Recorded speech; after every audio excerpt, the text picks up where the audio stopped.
وإذ قالت أمة منهم لم تعظون قوما الله مهلكهم أو معذبهم عذابا شديدا قالوا معذرة إلى ربكم ولعلهم يتقون. Assalamu alaikum, Quran Weekly. I wanted to share with you ayah number 164 of Surah Al-A'raf. Now we're in the 9th juz of the Quran. And it has to do with the story of the people who violated the law of the Sabbath. That they used to go and, on Saturday Allah tempted or tested them by allowing the fish to actually jump out of the water, shurra'an. They would come out and make noise. So the fishermen who were not allowed to fish on the Saturday were tempted by it, and they violated the law of the Saturday. And there were some among the Muslims who tried to avoid, tried to warn them, tried to give them advice. So there were two camps. There were people who didn't care about what's halal and haram, and they were just outright violating the Saturday. These are Muslims of that time, keep that in mind. And there was the people on the religious side who didn't violate the law, but even they were broken up into two further groups. Those two groups were, one group of people said, they're still our brothers, so what if they're not that religious? We should still go talk to them and say, look, you shouldn't be doing this, it's not right. And the other group said, no, those people are liberal, those people are, progressive, whatever they are, forget them, Allah's going to destroy them anyway, they're a bunch of hypocrites. Why do you even bother talking to them? Don't even bother with them. So this ayah deals with that conversation between these two groups of the religious, the abiding, those who were actually obeying the law of Allah and not violating the Sabbath, about whether or not they should even bother talking to the corrupt Muslims, right? Again, Muslims, I say Muslims because these were the Muslims of that time. وَإِذْ قَالَتْ أُمَّةٌ مِّنْهُمْ, when a group among them said, لِمَ تَعِظُونَ قَوْمًا اللَّهُ مُهْلِكُهُمْ, why do you want to bother, why are you counseling a group of people that Allah is going to destroy? أَوْ مُعَذِّبُهُمْ عَذَابًا شَدِيدًا, or He's going to torture them, some really intense torture. Look at how hypocritical these people are. They are condemned to hellfire.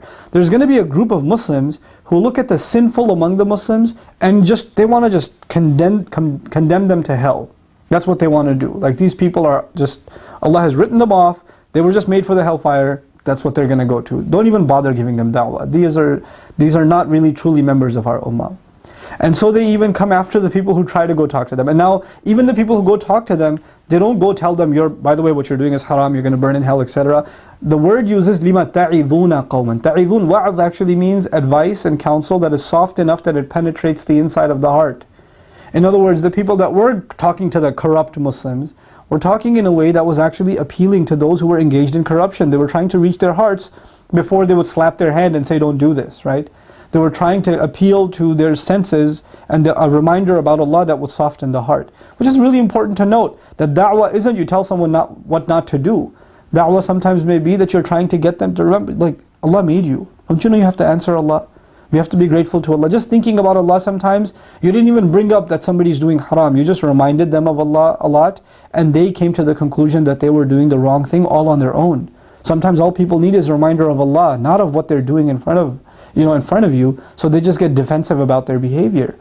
So the group of dismissive Muslims, religiously, but they're dismissive of others, said, why do you bother giving these people advice? Allah is going to destroy them or punish them with some intense kind of punishment. See how confident they are about what Allah is going to do with them? Isn't that amazing? Like Allah told them, this is what He's going to do with these people. Well, how do you know they're not going to make tawbah? How do you know they're not going to come back? In one of the previous sessions, in this Ramadan, I told you, you could be suffering from hypocrisy and you can still come back.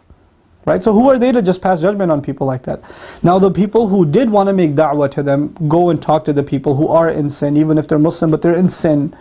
They said one word response. It's so beautiful. قَالُوا مَعْذِرَةً إِلَىٰ رَبِّكُمْ. We're going back, we're going to go talk to them, and here's our rationale. مَعْذِرَةً إِلَىٰ رَبِّكُمْ. It will be an excuse before your master. Ya Allah, I couldn't stop them from doing this. I couldn't forbid them. I didn't have power over them, but they were my Muslim brothers. At least I tried to counsel them. At least I was sincere to them and spoke to them softly. At least I tried to connect you back to them. At least I have an excuse in front of Allah that I did something. That I didn't just sit back and condemn them to hell. That I wrote them off. This is the attitude you and I are supposed to have towards the people engrossed in sin among the Muslims. We can't write them off. and we can't condemn them to hell and say, forget these guys. And the only time you talk to them is to let them know how sinful and evil they are. No, no, no. You have to do wa'adh to them, and the logic you have, the motivation you have to do wa'adh to them is because Allah will ask you, why did you abandon your brother? Why did you abandon your sister? Were they not Muslims? So what if they were corrupt? They were violating one of the most important laws given to the Jews, the Muslims of that time, the Sabbath. It's not a small haram, it's a big haram. Something Allah mentions several times, that they violated the Sabbath because He's offended by that. But still, you don't give up on them and you give them counsel, and this will be an excuse before Allah. Ya Allah, at least I did my part. You called us an ummah, and that means we don't leave anybody behind. مَعْذِرَةً إِلَىٰ رَبِّكُمْ وَلَعَلَّهُمْ يَتَّقُونَ. And here's my second motivation. Maybe they're going to be people of taqwa in the future. Maybe they're going to become good people. How am I supposed to know? How can I judge? So there were two motivations, right? And this is what I leave you with. This is real food for thought. I hope I'm able to clarify what I'm trying to get across here. The first motivation to remind people who are far away from the religion and to try to counsel them in a soft, sensitive way. The first motivation is that you, the one who is reminding them, has to be able to justify their concern to Allah. They have to be able to say to Allah, Ya Allah, I was a concerned citizen of this ummah. I was concerned about my brother or my sister. Because Allah will ask you, why didn't you care? That's the first motivation. The second motivation is, who knows, they might turn around. So the first motivation isn't even about them, it's about yourself. Think about that. You know, مَعْذِرَةً إِلَىٰ رَبِّكُمْ لَنَا يعني. We will have the excuse. وَلَعَلَّهُمْ يَتَّقُونَ. And maybe they'll become good people. Maybe they'll become people of taqwa. May Allah help us understand the courtesy and the love and the patience we have to have with those among our own that have fallen into sin. And may Allah help all of us come back to His way of taqwa. Barakallahu li wa lakum. Wassalamu alaikum. Qur'an Weekly. في صالح الأعمال فيها نلاقي الفايدة ونصون راس المال.